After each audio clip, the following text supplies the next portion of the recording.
Hey guys, welcome back to more AFK Arena. In today's video, I wanted to talk about the top 5. We're going to go through more than 5 because it's conditional, but carry units in the game, that being the units that are like the core of your team for progression, and go through it because it's something I've been thinking about a lot because I'm on my RemOP account here, which I started probably close to 3 months ago now, and you know, we're progressing through, we're up to using 3 teams, and eventually you will need 5 teams, and at this stage, you know, I still need to field 3 decent teams, which I am struggling with. And I wanted to go through the options and just show you guys what I'm looking at and also get your guys' opinions in the comments on what you guys think the top carry units in the game are. Now, it's a very interesting one because let's just go through the first unit, who I think is honestly the best carry in the game. However, unfortunately, you can't get her anymore until they bring her into the garrison, but we don't know. That could be 3 months, it could be 6 months, it could be 9 months. But when she goes into the garrison, I think it's just going to improve the quality of life of this game by an absolute ton, because Rem is just an absolute beast, an absolute monster. The amazing thing about Rem that makes her probably the best carry in the game, and we're talking about progression. We're not talking about end game being like the top teams there, because it changes a lot when we get to end game. But when we're progressing through, the reason she is so strong is because she is basically a solo team. You can put just elite units that kind of synergize, even if they don't, and all you need is for Rem to get towards an ultimate and she destroys the whole bloody team. It's really quite satisfying. Now, with Rem, if you're going for investment, ideally you want to get her furniture maxed, and for progression you want her engraving as well, because it gives her a bunch of damage mitigation. However, in the end game, that engraving isn't as important, but for progression I definitely think the 60 engraving is really important. Her signature item you don't really have to max out, 20 is fine, and then you can wait until you finish a character in the Labyrinth store and then start going for those. So Rem, by far in my opinion, the best carry, but unfortunately people can't get her, so that is number 1, but we got to consider that she's not available, so we will add more into this list. The next one is going to be, you know, good old favorite Lucretia. Now, I've been talking to a bunch of different people about Lucretia and stargazing priority and whether or not she is actually the priority. And that is a very interesting thing, because if we look at my account here, I'm in chapter 34 and I've got my Lucretia ascended 1 star, but I had like the most ungodly...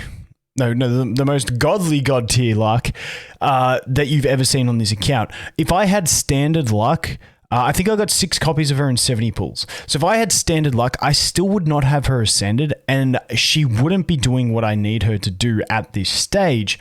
So it becomes, do you actually go for Lucretia? Now, I'm going to make an entire video in the future talking about stargazing priority and where it's at, but just know I still think that Lucretia is the second best carry alongside Rem. Very close, but I just think Rem is just a lot easier in general. But Lucretia is that number 2, and Lucretia is an absolute monster if you go ahead and build her from the Stargazer. It's just that thing of, it's so RNG dependent on whether you get her early enough that she makes a difference to your team, or whether you just completely stall for days. Now, those are 2, and like I said, those 2 are... one is unavailable, the other one is maybe not the best choice, we'll have to see.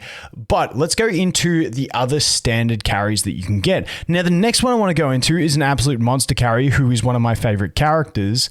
However, it's another conditional character, and this is one that this one kind of frustrates me, because that is going to be Mulan down here. Now, other people may think, you know, maybe you get Leonardo first. That's perfectly fine. I just find Mulan to do so much damage and be so strong. Now, really, she does need 9 furniture, so I've had her in my furniture wish list from the get-go on this account, and I think I've got like 7 furniture stacked up. So once I finally get her, how many have I got? 1, 2, 3, 4, 5, 6, yeah, 7. So once I finally get her, I will be able to max her furniture out, and away we go. We've got a really solid carry. But the problem with Mulan is how long it takes to generate these gladiator coins. If we go over here, you can see that from the Labyrinth store, I've already got Joan of Arc, and I've only just unlocked the Dismal Maze. So I've done one run through of the Dismal Maze, but I've already unlocked Joan of Arc, gotten all those copies, got all those shards.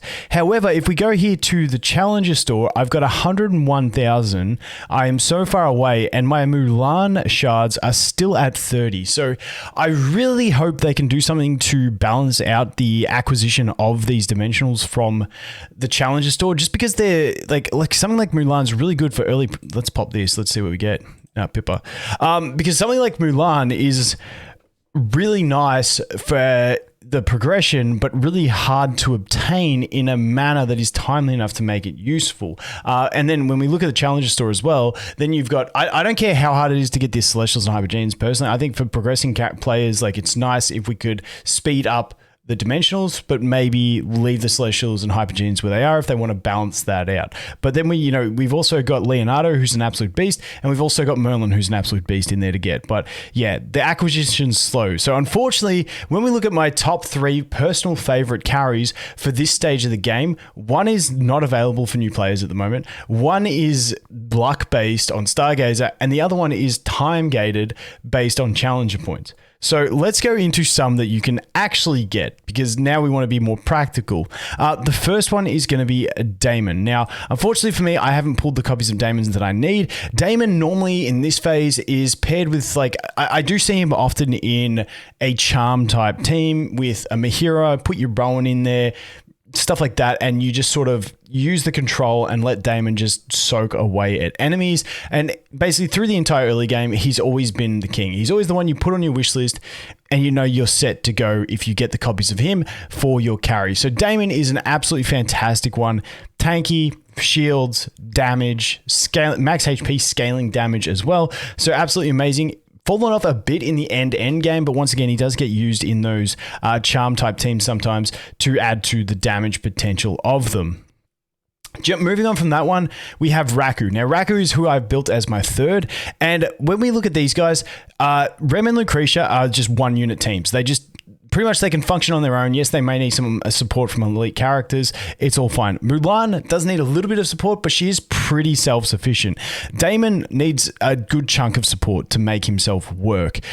Raku needs a lot of support. You need the CCs, you need tanks to live, you need a lot with Raku. So even though he is good because at 30 signature item, which is also a high investment, he can deal massive amounts of damage. He does require investment into other characters, and that's why I rate him lower on the list of these characters. You want the control, you want to survive, and then he's got to be able to melt them down. And then you also do need to be able to execute the end of the kill, because he does do it based on not max HP, but actually current HP. So attacks now deal addition based on the target's current health. So you need that execution value as well. So Raku's good, but he's a bit iffy.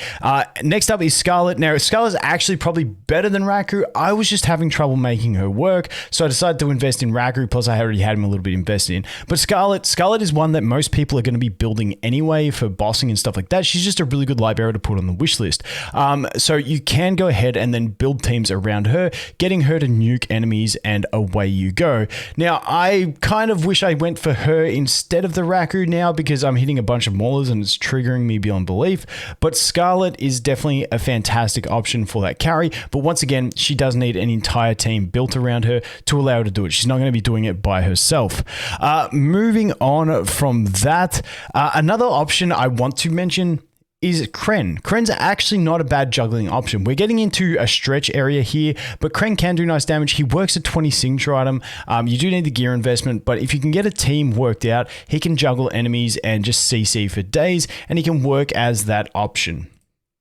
Who else do we have? The other one I want to mention is Thorin. I don't recommend people do Thorin. I don't like Thorin cheese. It requires you pushing at a high deficit, playing around with gear. Thorin cheese is actually really hard to do if you are a new player, so I never recommend it to players who are just starting the game. But for experienced players running an ult, you can go ahead and do that Thorin cheese. And that pretty much covers the carries that we're looking at. The other one we do have is Grizzle, but at this stage you won't be using him with Ulna, so you have to find another way to utilize Grizzle if people want to build Grizzle for that purpose. But like I said, for me, it goes from Rem to Lucretia.